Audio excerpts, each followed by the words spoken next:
जम्मू कश्मीर से अनुच्छेद 370 हटने के बाद इस साल विधानसभा चुनाव होने की संभावना है, लेकिन इससे पहले ही चुनाव आयोग की ओर से बड़ा ऐलान कर दिया गया है। जम्मू कश्मीर के मुख्य चुनाव अधिकारी हृदेश कुमार ने कहा है कि प्रदेश में रहने वाला देश का हर नागरिक यहाँ मतदाता के रूप में पंजीकरण करा सकता है और अगले विधानसभा चुनाव में वोट डाल सकता है। चुनाव आयोग के इस फैसले के बाद सियासत भी शुरू हो गई है। प्रदेश के राजनीतिक दलों का आरोप है कि इस कदम का मकसद भारतीय जनता पार्टी की मदद करना है। आइए पूरा मामला समझने के लिए पहले चुनाव आयोग के फैसले के बारे में जान लेते हैं। जम्मू कश्मीर के मुख्य चुनाव अधिकारी हृदेश कुमार ने बताया कि जम्मू कश्मीर को विशेष राज्य का दर्जा देने वाले अनुच्छेद 370 के निरस्त होने के बाद पहली बार मतदाता सूची में विशेष संशोधन हो रहा है। जनप्रतिनिधित्व अधिनियम 1991 का हवाला देते हुए जम्मू कश्मीर के सीईओ ने कहा है कि अनुच्छेद 370 के निरस्त होने के बाद नौकरी, शिक्षा, श्रम, व्यवसाय, अन्य उद्देश्यों के लिए जम्मू कश्मीर में रहने वाला प्रत्येक नागरिक यहाँ मतदाता के रूप में पंजीकरण करा सकता है और अगले विधानसभा चुनाव में अपना वोट डाल सकता है।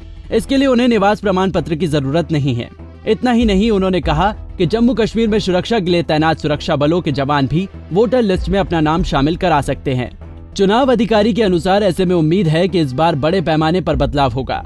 पिछले 3 साल में बड़ी संख्या में युवा 18 साल या उससे अधिक उम्र के हो गए हैं। जम्मू कश्मीर के 18 साल से अधिक उम्र के करीब 98 लाख लोग हैं, जबकि अंतिम मतदाता सूची के अनुसार सूचीबद्ध मतदाताओं की कुल संख्या 76 लाख है। उन्होंने बताया कि 15 सितंबर से वोट लिस्ट में नाम शामिल करने की प्रक्रिया शुरू हो जाएगी। ये 25 अक्टूबर तक चलेगी। हालांकि 10 नवंबर तक दावों और आपत्तियों का निपटारा किया जाएगा। घाटी के बाहर रहने वाले कश्मीरी प्रवासियों के बारे में उन्होंने कहा कि ऐसी विस्थापित आबादी के लिए पहले से ही एक विशेष प्रावधान है ताकि वे अपने मताधिकार का प्रयोग कर सके। चुनाव अधिकारी के इस बयान के बाद जम्मू कश्मीर के राजनीतिक दलों ने भारतीय जनता पार्टी पर निशाना साधा है। पीपुल्स डेमोक्रेटिक पार्टी की प्रमुख एवं पूर्व मुख्यमंत्री महबूबा मुफ्ती ने कहा कि इस कदम का उद्देश्य स्थानीय लोगों को कमजोर करने के लिए जम्मू कश्मीर में सत्ता हासिल करना है। बीजेपी के 25 लाख जो नॉन लोकल्स हैं वोटर्स, उनको यहाँ इंक्लूड किया जाएगा। And I think this is the last nail in the coffin of electoral democracy here.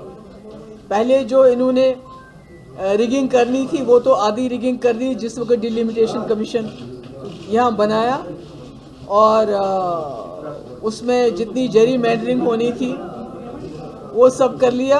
तो इसका मतलब है कि न सिर्फ ये जम्मू कश्मीर के लोगों को एक हिसाब से डिफ्रेंचाइज करना चाहते हैं, क्योंकि जब 25 लाख बीजेपी का वोटर बाहर से आएगा तो जम्मू के वोट का क्या फायदा होगा, कश्मीर के वोट का क्या फायदा होगा। आज न सिर्फ जम्मू कश्मीर में डेमोक्रेसी खतरे में है, बल्कि अगर आप देखेंगे ये रिगिंग का जो सिलसिला है ये पूरे मुल्क में है। अब फर्क ये है कि कई स्टेट्स में रिगिंग इलेक्शन के दौरान होती है, जिसमें एलिगेशंस लगते हैं ईवीएम्स को इस्तेमाल किया जाता है, पैसे को इस्तेमाल किया जाता है, मसल पावर इस्तेमाल किया जाता है। और दूसरा हिस्सा आपने देखा इलेक्शन के बाद किस तरह रिगिंग होती है। उस गोवा में देखा आपने, कर्नाटक में देखा आपने, मध्य प्रदेश में देखा, महाराष्ट्र में हाल ही में देखा, और अभी झारखंड और राजस्थान लाइन में लगे हैं। वहीं नेशनल कॉन्फ्रेंस के उपाध्यक्ष एवं पूर्व मुख्यमंत्री उमर अब्दुल्ला ने कहा कि भाजपा असुरक्षित है। उन्होंने ट्वीट किया, क्या भाजपा जम्मू कश्मीर के वास्तविक मतदाताओं के समर्थन को लेकर इतनी असुरक्षित है कि उसे सीटें जीतने के लिए अस्थायी मतदाताओं को आयात करने की जरूरत है? यदि जम्मू कश्मीर के लोगों को अपना मताधिकार का प्रयोग करने का मौका दिया जाएगा तो इनमें से कोई भी चीज भाजपा की मदद नहीं करेगी।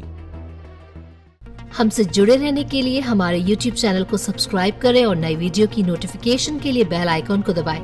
अगर आप ये वीडियो Facebook पर देख रहे हैं तो लाइक जरूर करें और ज्यादा से ज्यादा शेयर करें। धन्यवाद।